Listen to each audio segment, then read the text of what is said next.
We're joined from Cairo by Mr. Ashraf Al-Ashry, an editorial director in Al-Ahram newspaper. Good evening to you, sir, and welcome to Qnews. And how do recent U.S. precision strikes on Houthi command centers in Yemen impact regional stability?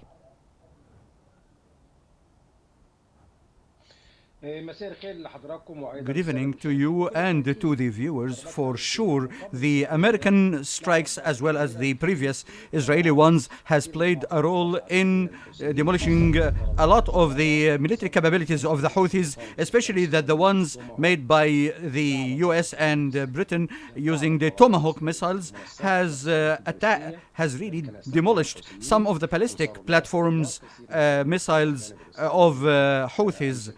The most latest of which was the day before. This has led like 5 million Israelis to go into the shelters, and so the Americans and the British before the end of the Biden administration is trying to inflict as much as harm possible on the Houthis by attacking the missile platforms.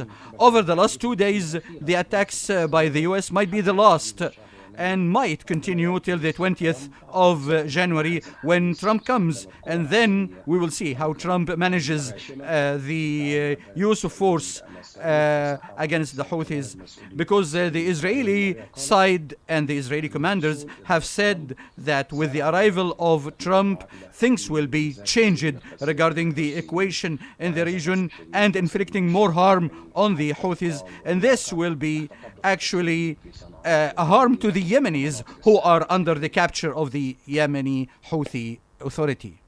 Right. What are the strategic, or what could be the strategic implications of Houthis' vow to continue defending Yemen after the US strikes?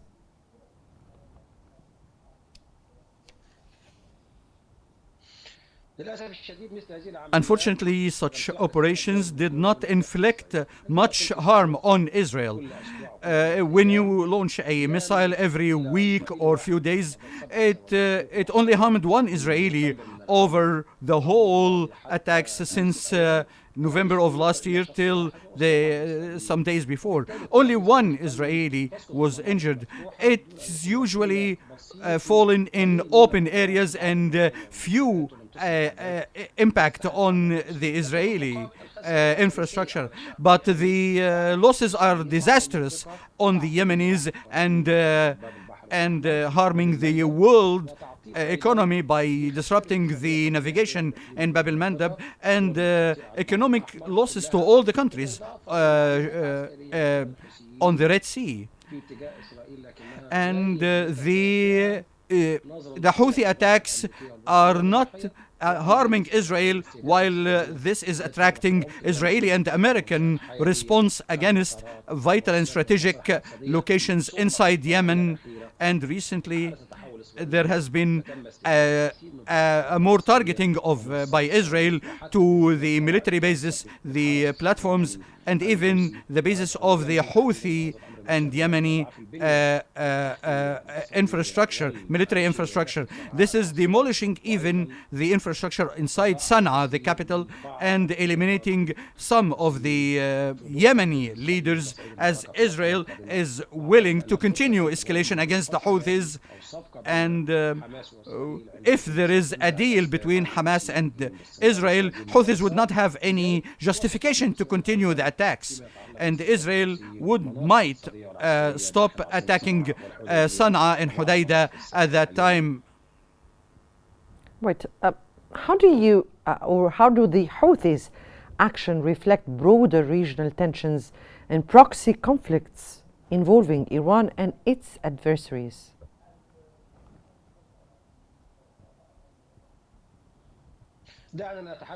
Let's speak frankly that the Houthis are the last pocket of resistance and the last arm of Iran in the region. Hamas and Jihad have been eliminated in Gaza. 90% of the military capabilities of Hamas and Jihad have been eliminated by the Israeli warfare. Hezbollah, the bigger arm of Iran in the region that used to have huge armament and huge intelligence, has been penetrated and was hit with heavy blows since last September. There has been great losses for Hezbollah. The Syrian state in this was a platform for the allies to Iran in Syria for years, but this has been also eliminated with the fall of Bashar al-Assad regime.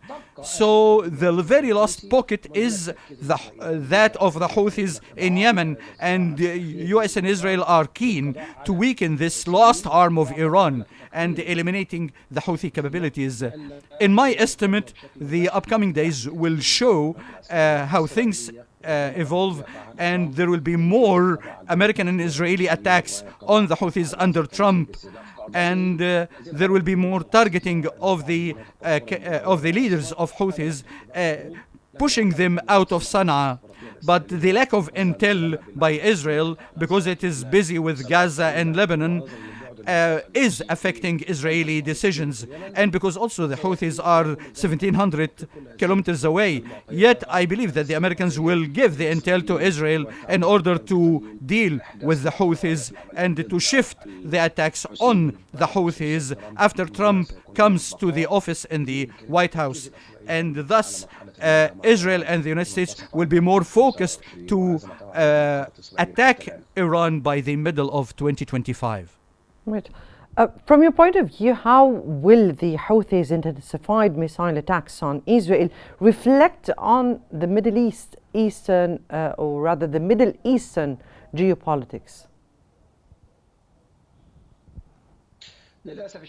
Unfortunately, these practices by the Houthis led to huge economic losses to all the countries that are on the Red Sea. Even for us in Egypt, as the Egyptian president Sisi said, there has been losses regarding the revenues of the Suez Canal.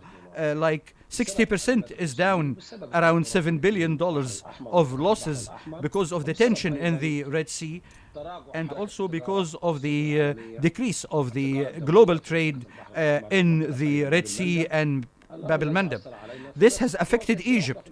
Many countries in the region are also affected, but with a less impact. Yes, the Houthi-Israeli escalation will continue for a while.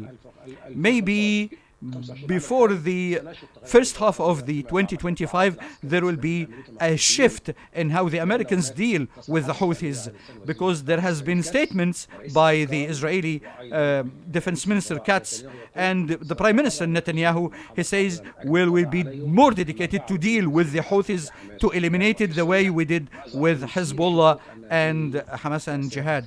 So these negative repercussions will negatively impact the security of the Middle East and Red Sea, and Iran might intervene, leading to a huge military confrontation, and the region will see an escalation beyond what we have seen before since Gaza October 2023.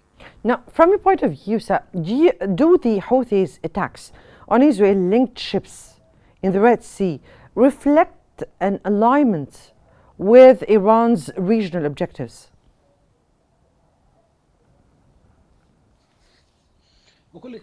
For sure, Iran is much willing, after losing many fronts in Gaza, Syria, and South Lebanon. Iran wants to continue using the Houthis as the last arm of Iran to attack Israel. They will provide Houthis with all logistics and all weaponry, with the drones and missiles that are being smuggled by the sea to the Houthis. And there will continue to be Iranian experts in Sana'a to provide assistance to Houthis and Ansarullah.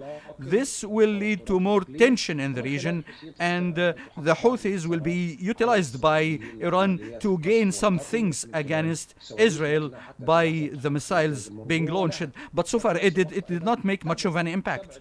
And Iran wants to deter the Israeli threats to Tehran by using the Houthis.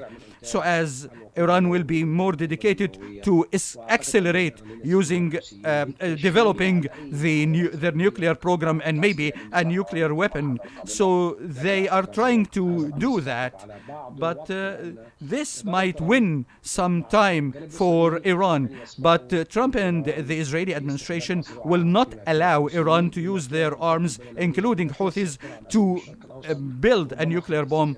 And things will be different when Trump comes to office, and it will be different when it harms more punishment of Iran, maybe through an Israeli-American military operation against Iran. This will escalate more tension in the new Middle East.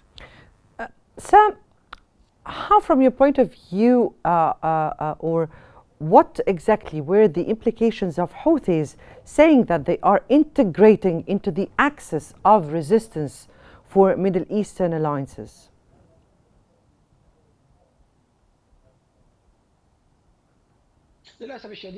Unfortunately, the axis of resistance has been hit hard. And in my estimate, the Iranian project in the region has failed. Hezbollah lost a lot. And it was the strongest arm for Iran against Israel. Hezbollah was the real spearhead against Israel. Hezbollah lost a lot in the first and second generation of leaders, including Hassan Nasrallah and many military leaders. And much of the capabilities of Hezbollah has been destroyed. Hamas and Jihad were also attacked in Gaza. And the resistance allied to Iran in Syria has been dismantled by the fall of the Syrian regime after HTC came to power and Ahmad al-Shara came to power. So Syria is not utilized anymore by Iran. The Houthis are not as strong as Hamas and as Hezbollah. It is just relying on the long distance between them and Israel and the poor intel to Israel. So I believe still that it will be a challenge to Israel to get more intel to attack the Houthis, but the Americans will furnish that at one point in order to help Israel against the Houthis. The Houthi axis cannot stand alone against Israel and the American-British military might. It will not be able to face all that. The drones and the ballistic missiles will not be much of an impact on Israel. Iran will have to accept a new reality with Trump, or to have a real war alarm in the region between Iran and its adversaries. So Israel wants to hit the Houthis now and then hit Iran. Well, that remains to be seen. That was Mr.